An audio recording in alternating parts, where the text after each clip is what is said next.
Hello everyone and welcome back to Ratting Road. In this video I'm reviewing the new Bachmann Class 90. This one's the Collectors Club edition, limited edition model. It's 90128 Vrachtverbinding in the Belgium livery, SNCB. As you can see, the model's sound fitted as well. I picked this up at Warley and it was I think it was unveiled at Warley as well. When I went there, I didn't expect to see this, and as soon as I laid my eyes on it, I pretty much instantly wanted it, so I just had to get it. But anyway, we'll get straight into the video and I hope you enjoy.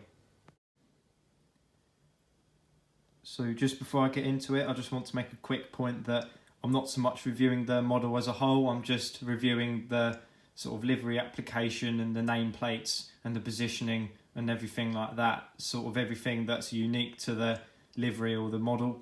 Again, not so much the overall detailing of the whole model itself, because there's plenty of those on YouTube already.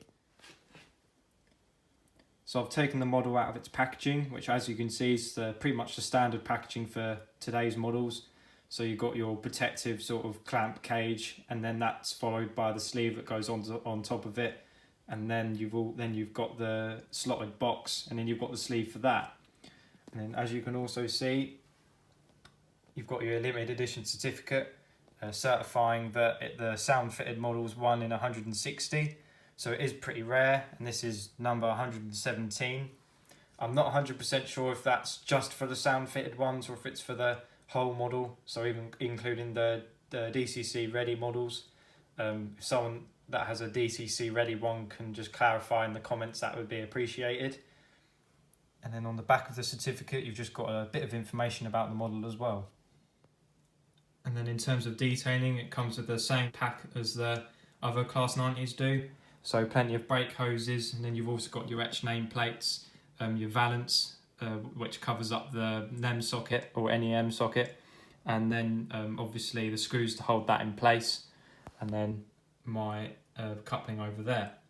I've already fitted the detailing to one end of the loco, and that's why it looks a bit rough, so that explains that.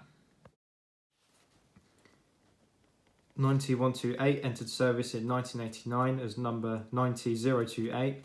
It was outshopped in Intercity mainline livery and was allocated to Willesden Depot, from where it operated as a mixed traffic loco on the West Coast main line. As locomotives were concentrated into individual businesses, the loco became an asset of BR's Rail Freight Distribution, or RFD, sector, and subsequently acquired two-tone grey livery. As a dedicated freight loco, number 90028 was derated from 110 to 75 miles an hour and renumbered in the 90/1 subclass as 90128. The 90/1s had their electric train supply, or ETS, isolated and push-pull equipment removed.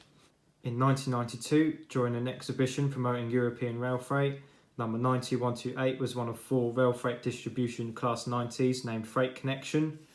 The locos were painted into European liveries. Number 90122 was in RFD International.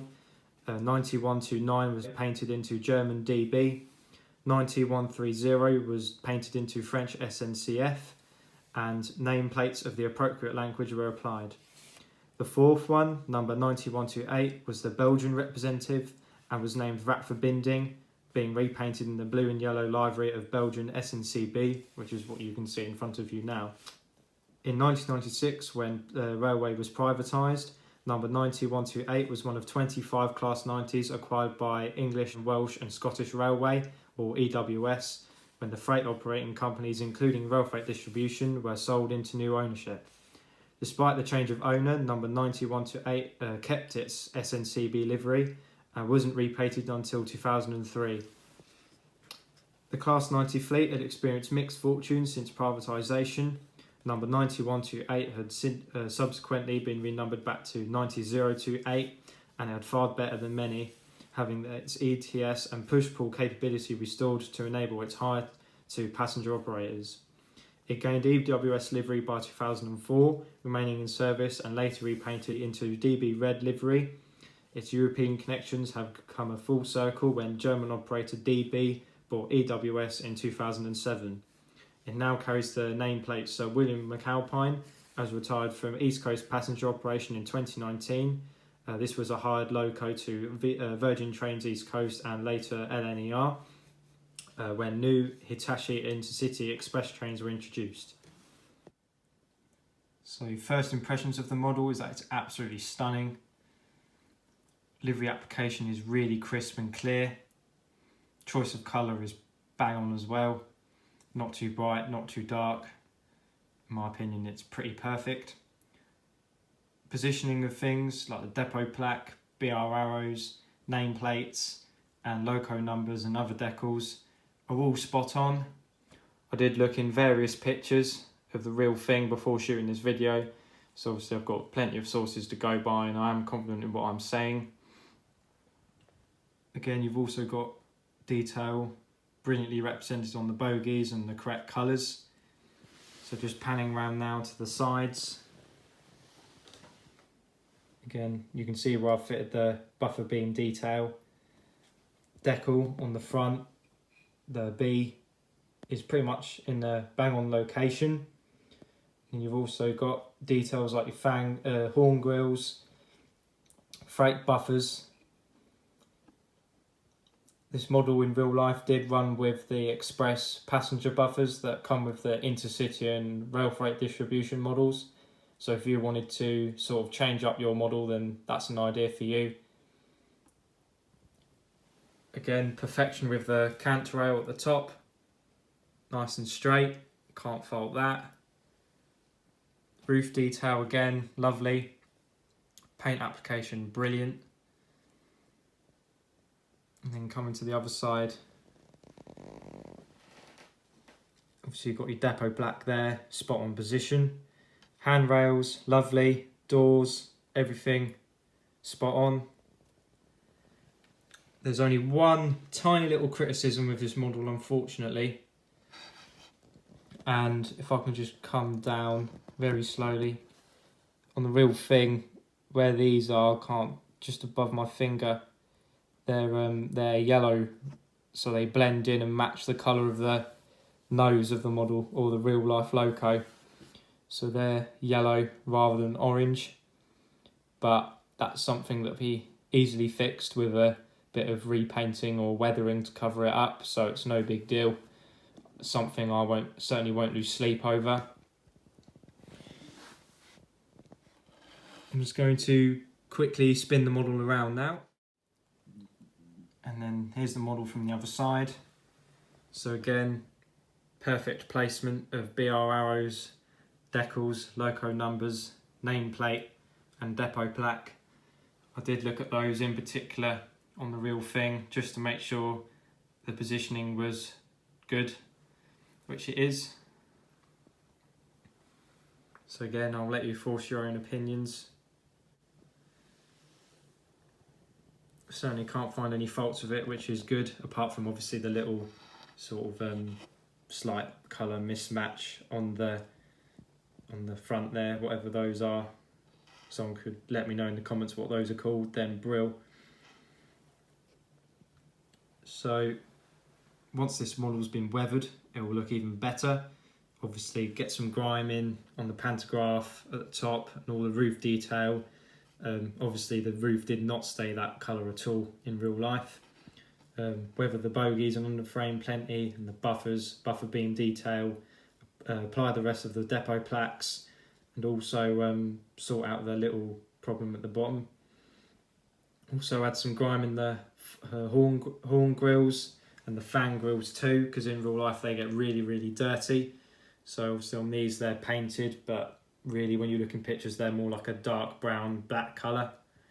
So a simple bit of weathering will sort that out. So overall I am really chuffed with this model. I am really happy I bought it. Certainly goes well with the other 90s, even though this one's a bit more sort of before the time of this layout, but I do plan on backdating it in the future. So this is certainly welcome in the collection, and we'll be running round and out in the future, pulling container trains. So that's pretty much the sort of the visual inspection done. Again, I did mention how I wasn't going to be sort of looking at the details, more looking at the livery and the livery application and just pointing out any errors. So if you wanted to get this model and sort of make it unique to yourself, then like I mentioned, you can add the intercity express passenger buffers that come on the intercity and RFD models.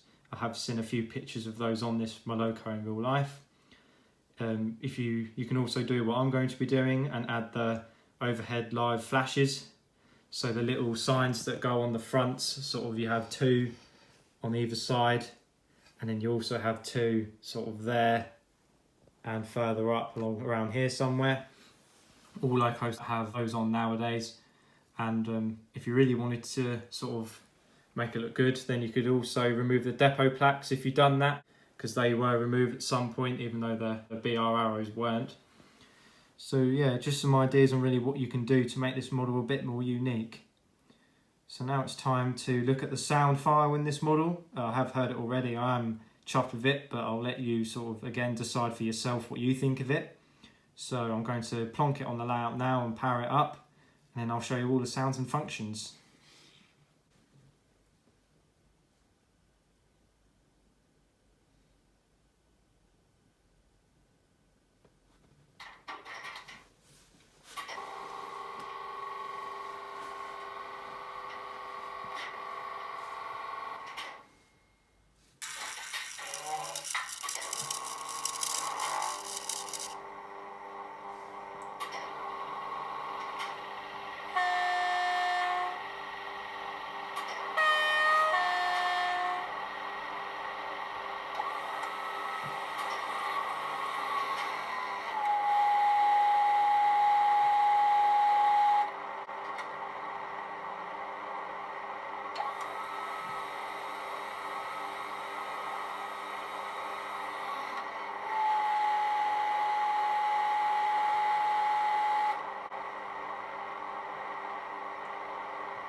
there we go, guys. So that's the visual inspection done, the sound file, and just the little mini running session at the end. That pretty much brings an end to the video. I hope you enjoyed watching it. I certainly enjoyed filming it as usual. As I said earlier, feel free to ask any questions you may have regarding the model, and also just provide your thoughts on it. It's always interesting to see what other people think. So I'm going to say goodbye for now, and I'll see you in the next video. Take care, guys, and happy modelling.